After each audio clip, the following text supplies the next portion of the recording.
Hello বন্ধুরা, এই ভিডিওতে কিছু ক্রিকেটের আপডেট দেব এবং তার সাথে আলোচনা করব বেন স্টোককে কেকেআরে নেওয়া উচিত কিনা।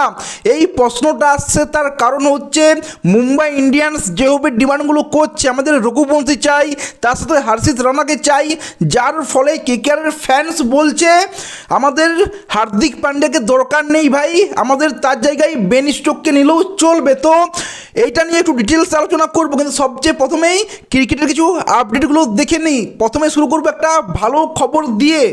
ভারতীয় মহিলা ক্রিকেট দল আনুষ্ঠানিকভাবে লস অ্যাঞ্জেলেস অলিম্পিক 2028 জায়গা নিশ্চিত করেছে।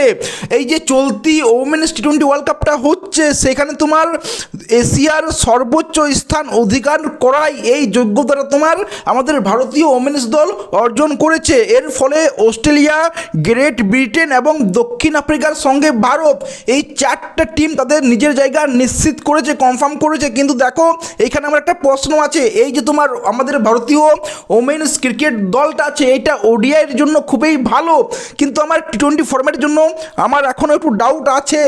যাই হোক, ভারতীয় ওমেন ক্রিকেট দল অলিম্পিকে যাচ্ছে এইটা কনফার্ম, এটা আমাদের জন্য খুবই একটা গর্বের বিষয় ভাই। 128 বছর পর অলিম্পিকে ক্রিকেট ফিরছে, এটা খুবই একটা খুশির খবর, গর্বের বিষয়। এইবার আসি ইন্ডিয়া ভার্সেস ইংল্যান্ডের 5টা টি-20 ম্যাচ, যেটা আগামীকাল মানে 1 জুলাই আমার জন্মদিন থেকে স্টার্ট হচ্ছে। তো ভাই 14 বছর আমরা কোনো সিরিজ ইংল্যান্ডের সাথে হারিনি, সেটা তোমার ইন্ডিয়ার মাঠে হোক ইংল্যান্ডের মাঠে হোক।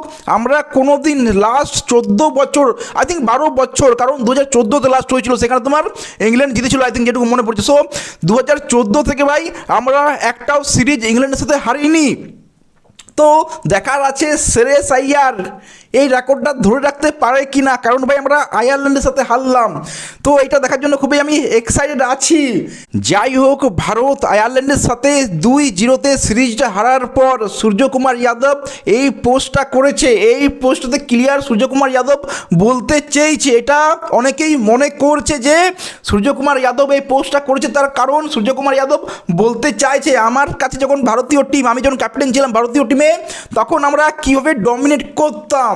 মানে আয়ারল্যান্ডের সাথে সিরিজটা হারার পরে সূর্যকুমার যাদবের এই পোস্টটা দেখে সবাই এরকমই একটা মনে করছে। নিয়ে তোমাদের কি মনে হয় কমেন্টে জানিও। এইবার আলোচনা করব বেন স্টোককে কেকেআরে নেওয়া উচিত কিনা। দেখো, মুম্বাই ইন্ডিয়ান্স যখন থেকে ডিমান্ড শুরু করেছে আমাদের রঘুবংশীর সাথে হর্ষিত রানাকেও চাই, তখন থেকে কেকেআরের ফ্যান্সরা বলছে আমরা তো দেবই না, এটা ভুলেই যাও ভাই, রঘুবংশী হর্ষিত রানাকে দেবই না, যেটা ঠিক দেওয়া উচিত না। মুম্বাই ইন্ডিয়ান্স যেটা করছে এর থেকে ভালো বেন স্টোককে নিয়ে এসো, কারণ বেন স্টোক এখন ইন্টারন্যাশনাল ক্রিকেট থেকে রিটায়ারমেন্ট নিয়ে নিয়েছে, আর সে বলেছে আমি সব লিগেই খেলতে প্রস্তুত আছি, রেডি আছি, অ্যাভেলেবেল আছি। তো ভাই বেন স্টোক যদি অ্যাভেলেবেল থাকে তাহলে আইপিএলের পুরো মানে সব কটা ম্যাচেই খেলবে, যার ফলে কেকেআর ফ্যান্সরা মনে করছে যে বেন স্টোককে নেওয়াটা ঠিক হবে। দেখো আমার মনে হয় আমি এখানে না, আমার সোজা উত্তর হবে বেন স্টোককে কেকেআরে নেওয়া ঠিক হবে না। কারণ একটাই ভাই, বেন স্টোক কখন সেই টি-20 সিরিজ ম্যাচ খেলেছিল আমার তো অ্যাটলিস্ট মনে পড়ছে না বেন স্টোক লাস্ট কখন সে তার টি-20 ম্যাচ খেলেছিল। আর বেন স্টোক তার কেরিয়ারের যখন সবচেয়ে বেস্ট প্রাইম টাইমে ছিল, তখনও সেই আইপিএলে সেরকম কিছুই করতে পেরেছিল না। আই থিঙ্ক তোমার 45টা ম্যাচ খেলেছিল, 45 ম্যাচে 900 কিছু রান করেছিল, 24-এর অ্যাভারেজ, স্ট্রাইক রেট ছিল 133-এ। সো ভাই যখন সে তার প্রাইম টাইমে ছিল তখনও সে 133-এর স্ট্রাইক রেট ব্যাটিং করেছিল, 24-এর অ্যাভারেজে রান করেছিল, আর উইকেট নিয়েছিল 28টা। সো ভাই বেন স্টোক একজন ইন্ডিয়ার প্লেয়ার হলে চলো বলতাম দারুণ, কিন্তু তুমি ভাই একজন ফরেনার, 4 জন ফরেনার খেলে, সেখানে তুমি একজন জায়গা নেবে আর তুমি 133-এর স্ট্রাইক রেট, তার সাথে 24-এর ব্যাটিং অ্যাভারেজ, তার সাথে 28টা উইকেট, এটা একজন ফরেনার প্লেয়ার হিসেবে অ্যাকসেপ্ট করা যায় না। বেন স্টোক ওডিআইতে টেস্ট দারুণ নো ডাউট, কিন্তু অ্যাজ এ টি-20 প্লেয়ার আমার মনে হয় না বেন স্টোক এতটাও ভালো হবে কেকেআরের জন্য। আমার মনে হয় এর থেকে বেটার অপশন হবে তুমি একজন মিডিল অর্ডারে যারা খেলে, যেসব ব্যাটসম্যান 200+ স্ট্রাইকের সাথে 180, 190, 200 স্ট্রাইক রেট ব্যাটিং করে, ওইরকম একটা প্লেয়ারকে নিয়ে এসো, বেন স্টোকের থেকে অনেক ভালো অপশন হবে যেটা আমার মনে হয়। বেন স্টোক ফিটনেস দারুণ, 35 এজ, কিন্তু তার ফিটনেসটা দারুণ। ওই টেস্ট ম্যাচে তুমি দেখো না, 17 ওভার 18 ওভার বল করেই যাচ্ছে, ফিটনেস দারুণ, ফিটনেসে কোনো প্রশ্ন নেই। কিন্তু ভাই এজ 35, আর সবচেয়ে বড় ব্যাপার হলো সে একজন টি-20 প্লেয়ার না, যেটা আমার পার্সোনালি মনে হয়, কারণ সে নিজের প্রাইম টাইমও আইপিএলে সেরকম কিছুই করতে পারেনি। আই থিঙ্ক তোর মুম্বাই ইন্ডিয়ান্সের বিরুদ্ধে একটা 2020 আই থিঙ্ক 100 করেছিল, যেটুকু মনে পড়েছে।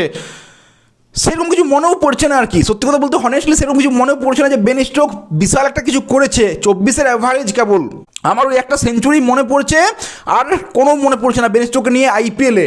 সো আমার মনে হয় হার্দিক পান্ডিয়াকে ক্যাশ ডিলে করো, যদি না পাচ্ছ আমাদের হার্দিক পান্ডিয়ার জায়গায় বেন স্টোক আসবে, এইটা আমি অ্যাটলিস্ট মানতে রাজি না। আমি এইটা মানতে পারি না যে তোমার হার্দিক পান্ডিয়ার জায়গায় বেন স্টোক আসবে। হ্যাঁ, হার্দিক পান্ডিয়ার রেকর্ডটা একটু 19-20 আছে তোমার লাস্ট 2-3 বছর দেখলে, কিন্তু তাও ভাই হার্দিক পান্ডিয়া একজন ক্যাপ্টেন, বেন স্টোক ক্যাপ্টেন, কিন্তু হার্দিক পান্ডিয়া সবচেয়ে ইম্পর্টেন্ট, সে একজন ইন্ডিয়ান। সো যদি একজন ইন্ডিয়ান থাকে তাহলে আমরা স্পেশাল একটা বোলার খেলাতে পারবো, ফরেনার বোলার খেলাতে পারবো, বিদেশি বোলার খেলাতে পারবো, কি বিদেশি ব্যাটসম্যান খেলাতে পারবো এক্সট্রা, যদি হার্দিক পান্ডিয়া আসে।